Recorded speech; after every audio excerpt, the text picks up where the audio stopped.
Pembelajaran IPS Metode Inquiry.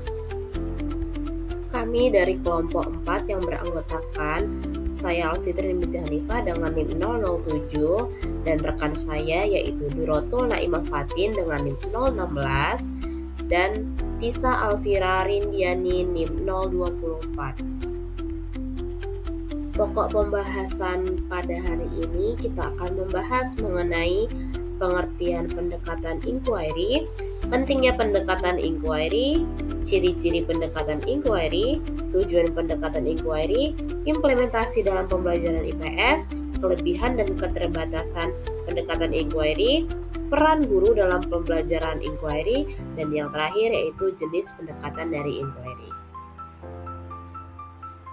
Pengertian pendekatan inquiry. Pendekatan pembelajaran inquiry adalah proses pembelajaran yang berpusat pada peserta didik, fokus pada pengembangan keterampilan berpikir kritis, analitis, serta kemampuan mencari, menemukan, dan mengolah informasi untuk memecahkan masalah. Siswa terlibat aktif dalam proses belajar dan menemukan pengetahuannya sendiri. Pentingnya pendekatan inquiry. Yang pertama, meningkatkan keterlibatan siswa. Siswa lebih aktif dan terlibat dalam proses belajar. Yang kedua, melatih berpikir kritis. Siswa belajar untuk mencari dan memahami fakta. Yang ketiga, membuat pembelajaran menarik. Pembelajaran IPS jadi lebih seru dan tidak membosankan. Dan yang terakhir, meningkatkan hasil belajar.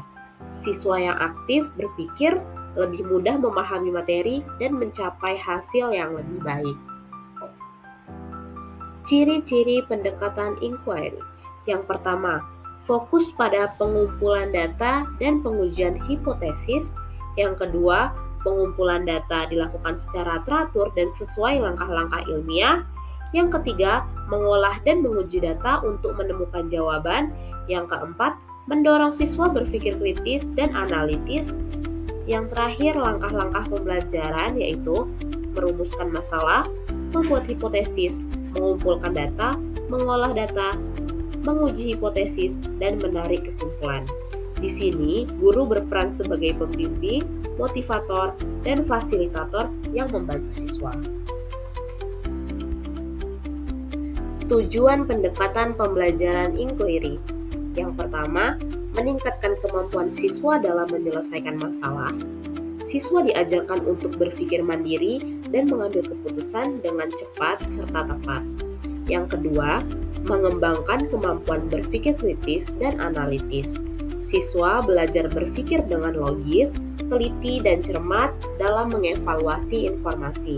Yang ketiga, menumbuhkan rasa ingin tahu. Siswa didorong untuk terus belajar dan menggali lebih dalam tentang suatu topik. Dan yang terakhir yaitu mengungkapkan pemahaman dan sikap mereka. Siswa belajar untuk menyampaikan pendapatnya dengan jelas dan memahami berbagai sudut pandang.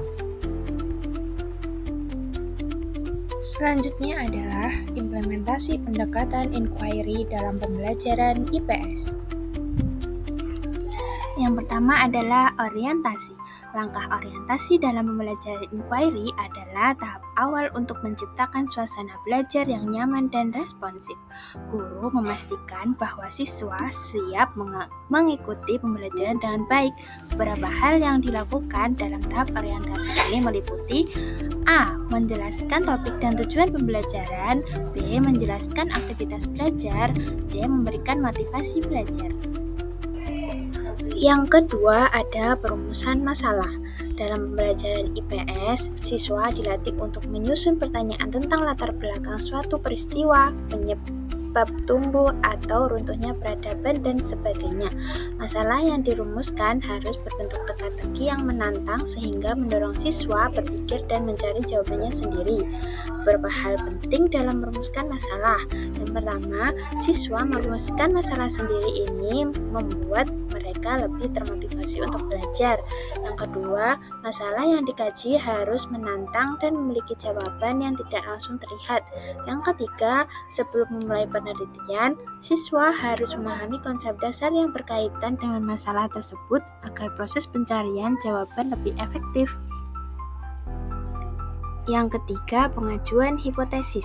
Hipotesis adalah jawaban sementara atas suatu masalah yang perlu diuji kebenarannya. Agar efektif, hipotesis harus didasarkan pada pengetahuan dan teori yang relevan, bukan sekedar dugaan.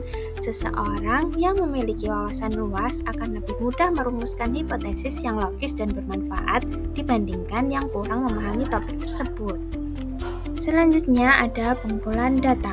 Mengumpulkan data adalah proses mencari informasi untuk menguji hipotesis. Data dapat dikumpulkan melalui berbagai cara, seperti wawancara dengan ahli, membaca jurnal atau buku sejarah, mencari informasi di perpustakaan, dan menonton film dokumenter. Dalam proses ini, siswa belajar memilah sumber yang valid dan mengkritisi informasi yang diperoleh. Setelah pengumpulan data, dilanjut dengan pengujian hipotesis. Menguji hipotesis adalah proses mencari jawaban yang benar berdasarkan data yang dikumpulkan. Jawaban harus didukung oleh bukti, bukan hanya pendapat. Siswa perlu memeriksa sumber informasi, metode pengumpulan data, dan memastikan keakuratannya. Yang terakhir adalah merumuskan kesimpulan. Merumuskan kesimpulan dilakukan setelah hipotesis diuji kebenarannya. Siswa menentukan apakah hipotesis mereka benar atau tidak, lalu menyusun kesimpulan berdasarkan data yang telah dikumpulkan.